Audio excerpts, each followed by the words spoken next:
you so much for joining me today. My name is Lacey, and you are joining me for key modifications for prenatal yoga. So these are modifications that you can do in your home practice or in any all levels vinyasa class.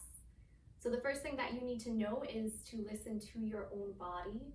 Your body will be your biggest guide, and so anything that I say, you're welcome to take it or to leave it. Anything that your teachers say, same goes. So listen to your body, and your body will be your best guide. So first thing we'll work on is pranayama, or breath work.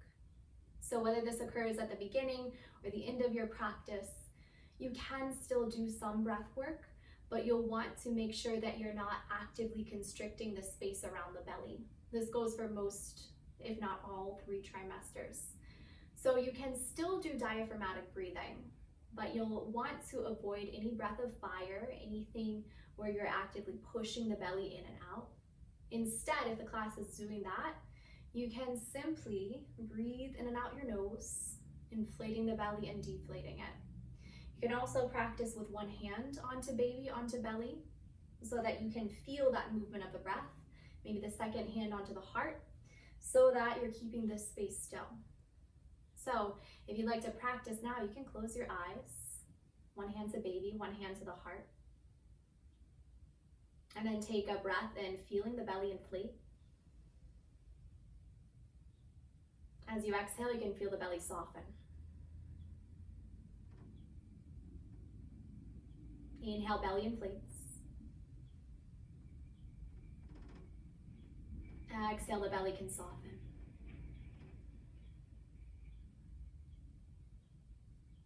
And that breath work can be done any point also during core work, because this diaphragmatic breathing is one safe exercise to continue to tone the core.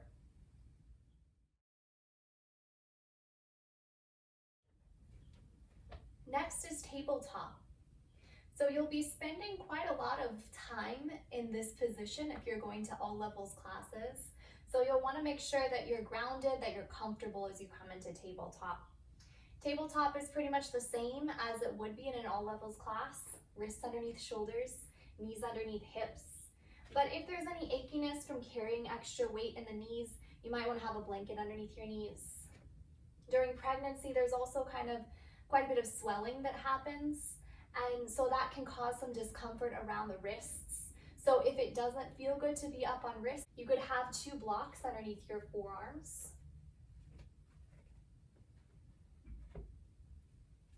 And then be there, maybe with the chin softened down into chest, so that the upper body is kind of loose here. So this is one option, as well as being onto fists, if this feels better in your body.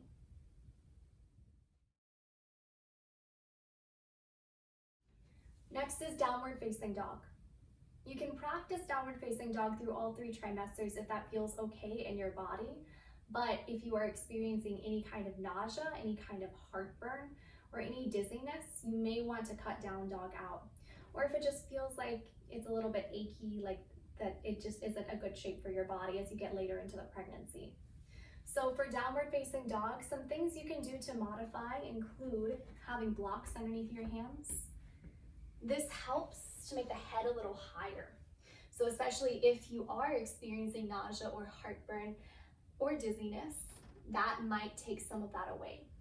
Second thing is to have the stance a little wider. So knees come a little bit wider than your hips before you lift up. And then to come into down dog, you tuck your toes and lift your hips up towards the ceiling. So again, stance can be wide, maybe mats width apart. Hands can be maybe just a little bit wider than shoulders width. Blocks underneath the hands if you need them.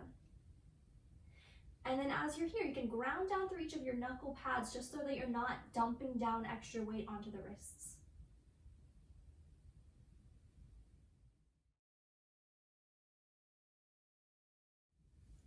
Next is plank pose.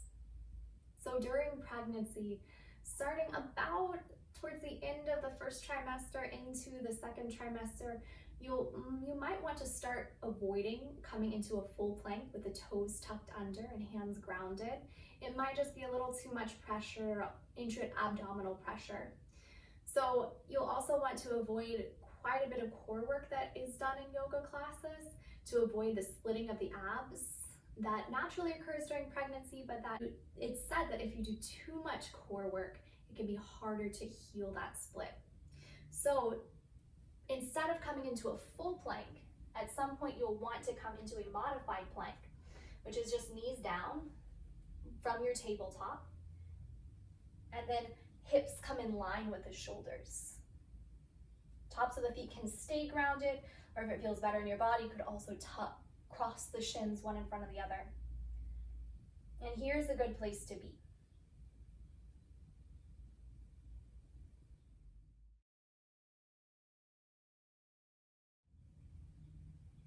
Next is Vinyasas.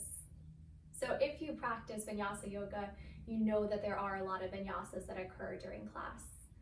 Traditionally, a Vinyasa is plank onto the belly into cobra pose, or plank into chaturanga into upward facing dog.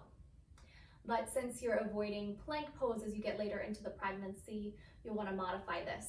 Since you're also avoiding coming down onto the belly, you'll again want to modify. So there are lots of options you can take for Vinyasas. Vinyasa just means one breath per movement. So as long as you're moving with your breath, then you're keeping up with the pace of class. So easiest option, instead of taking a Vinyasa, you can take a cat and a cow. So from tabletop, inhaling into cow pose, drawing the shoulders in, lifting the heart. And exhaling into cat, rounding the spine. You might do that 2 times as others in the room are moving through a Vinyasa.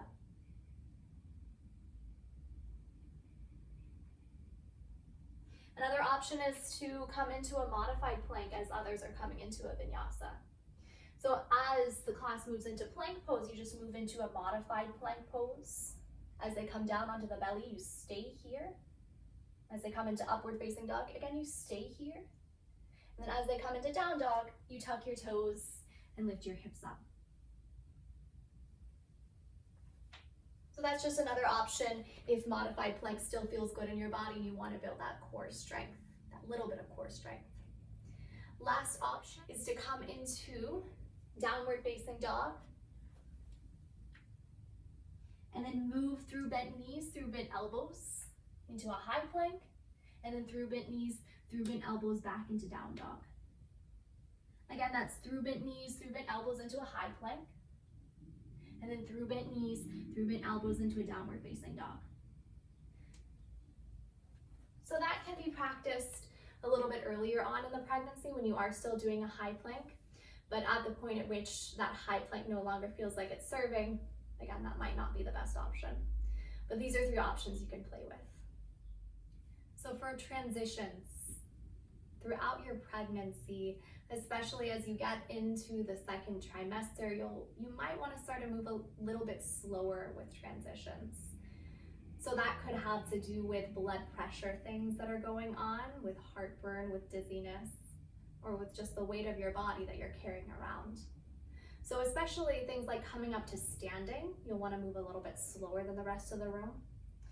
So if you're coming up to standing for downward facing dog, you can either walk your hands forward or walk your hands back to your feet, or your feet forward to your hands. I'll show it with hands moving back to feet.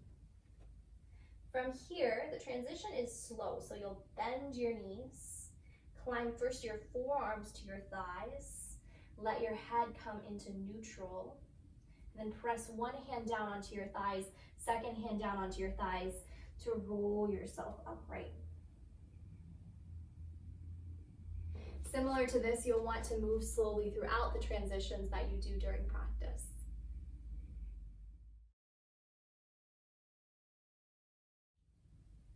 Next is twists. So there is a myth that you want to avoid twists during pregnancy. That's not true. It's one of the few ways that our spines move. So twisting is something that needs to continue during pregnancy to make your low back feel great, to make the rest of your spine feel like it's still functioning. But there are a few things that you'll want to avoid during twists. Number 1 is compressing in the belly. So just like you want to avoid going on your belly putting all that pressure down on the belly, you'll want to avoid crunching your knee into your belly.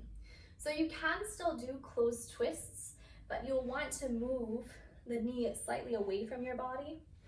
So for example, if you're taking a closed twist like this, like a seated Ardha Matsyendrasana, you'll want the top leg maybe not crossed over the bottom leg, but a little farther out, making space for baby.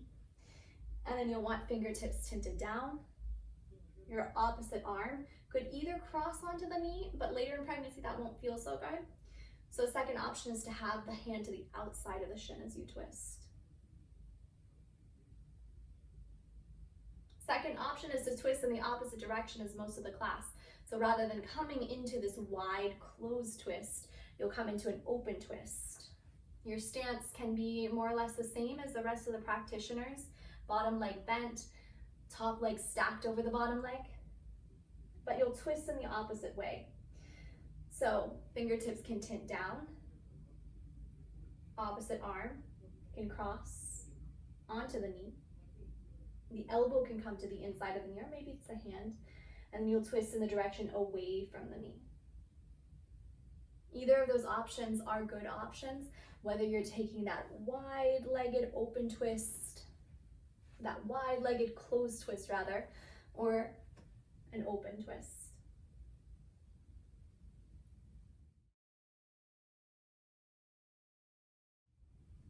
Next is backbends. So at some point during your pregnancy, for me it was during the first trimester, going into deep backbends is no longer going to feel great in your body. Since the belly is expanding, the space is already stretched out. So you just want to avoid going really deep into backbends. So a good option is to take backbends in tabletop and maybe just be a little more shallow in the backbends than you typically would in a non-pregnant body. So from tabletop, you can extend one leg back behind you, take a bend of the knee, and then catch the foot with the opposite hand. And then from here, you'll press the foot into the hand to open across the heart. This version of a backbend is great to do because you're not on your belly. So this is a great backbend to practice when others are down on the belly in Shalabhasana or locust pose, or in bow pose, which is similar, catching one foot on the belly and pressing the hand away from the foot. So tabletop backbends are a great alternative to prone belly backbends. At some point during your pregnancy, it's not going to feel so great to lie directly down on your weight of the uterus can tend to cut off circulation to the rest of the body and to baby. So you don't want to spend a lot of time on your back. It might feel okay to continue going on your back and doing bridge pose, but if it doesn't, you can always do camel pose throughout the pregnancy instead. So for camel pose, if others are down on their backs coming into bridge and wheel, you could be on your knees about hips width apart, maybe a blanket underneath the knees for a little more cushioning. Hands can come to the hips, thumbs can snuggle in, elbows can snuggle in, and then your tailbone moves down, heart moves up, your gaze can lift. Here might be a good stopping point, or hands can come to interlace behind you. The full version of this is reaching down for the heels, but again, if that feels like too much of a stretch for the abdominal organs, for the space across the belly, of course you don't have to take that. But those are two great options, tabletop with a foot kicking back and camel pose that can be done throughout the pregnancy.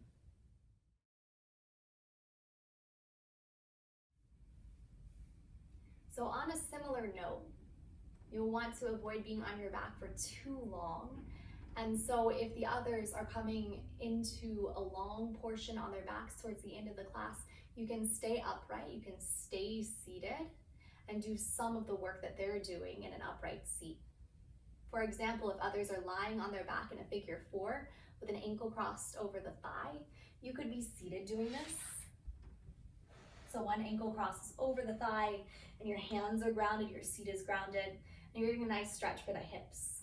This, for others, might be done on the back. So this is a great option to do instead of your supine work.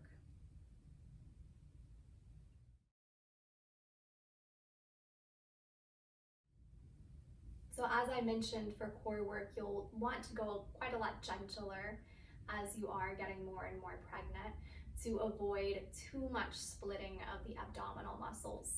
So one safe alternative when the rest of the class is in core work is to set yourself up on a little ramp, maybe taking a bolster underneath some blocks.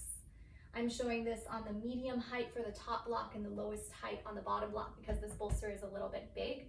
But if you're working with a smaller bolster, you might want this block to be higher on the highest height, second block to be on the medium height. And then you'll roll down to your left side to come all the way down onto the bolster. Your feet can be stacked. Once you are here, when the others are down into a reclined position doing core work, you can just be here doing diaphragmatic breathing. So feeling the belly rise and feeling it soften. Again, it's a great exercise to continue to tone the core. A second thing that you could do as you're here is pelvic floor exercises.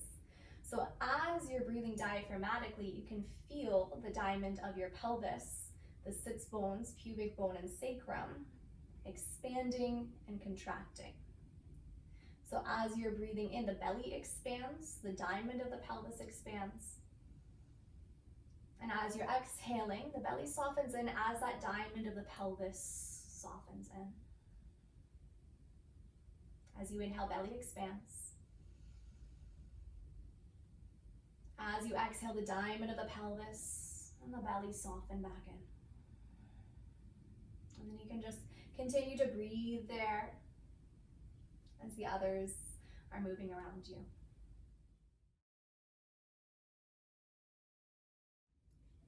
For forward folds, there are a few things that you'll want to keep in mind. First is to have a wider stance.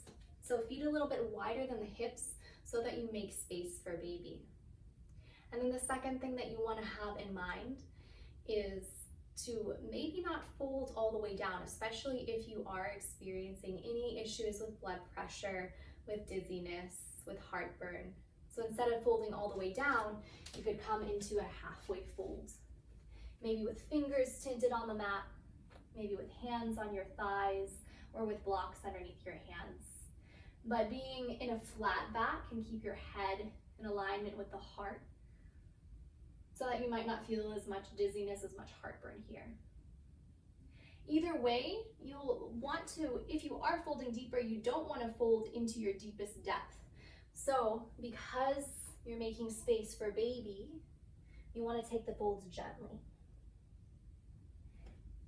This is true also for any folds that you take seated. So any forward folds that you take seated, just like I showed upright, you'll want to fold not to your deepest depth, but to one that feels right in your body. So at some point when you're folding, your baby will tell you to stop, or your low back, or sensation in the hamstrings. So you'll want to be a lot gentler as you fold in.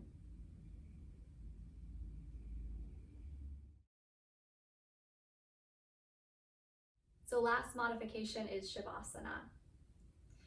So first option for Savasana is to take a ramp, similar to what I showed you earlier with the core work. Blocks, maybe one stacked onto the medium height, second onto the lowest height, and a bolster over those. And you'll come to lie, moving first onto the left side, so you're avoiding using too much of the core, and then all the way down. Your legs could be fully extended, arms could be alongside you, or you could set the soles of your feet together and have the knees out wide. And if this position is not comfortable for any reason, or if you just like an alternative, sideline Shavasana is a great alternative to that. So for sideline Shavasana, I'll show a variation with one bolster and two pillows. If pillows aren't available, you could also use blankets instead of pillows. Blankets folded up. So similar to how you came down onto that ramp, you'll lower down onto the left side, just using as little strength in the core muscles as you can. And then you'll bring your top leg, your right one, to stack onto the bolster in a 90-degree angle. As you lie, your left cheek down onto either your folded up blanket or your pillow. And then you'll take your second pillow or your blanket and you'll hug it in around your arms. If this doesn't feel great with one leg stacked onto a bolster, you could also have a pillow in between the thighs and both thighs bent. And then if this doesn't feel great for the shoulders, having the left shoulder underneath, you could instead have your left arm out to the left side so that the chest is a little more rotated down to the ground. Either way, by lying on your left side, that's the side that is optimal for circulation during your pregnancy. So by practicing that as you are in your yoga classes, you're practicing sleeping, something that gets a little harder a little later on in your pregnancy. Again, you just want to avoid going supine sometime around the second trimester, sometime around 20 weeks. Your body will tell you at what point that position becomes not so comfortable. But these two options, side lying Savasana and setting up on a ramp, can be practiced throughout the pregnancy if they are comfortable. So that's all I have for you today. Thank you so much for joining me for this short session, and I hope those modifications helped. If you have any questions, please feel free to comment. Please feel free to let me know. And I hope you have a wonderful rest of your day and a wonderful pregnancy.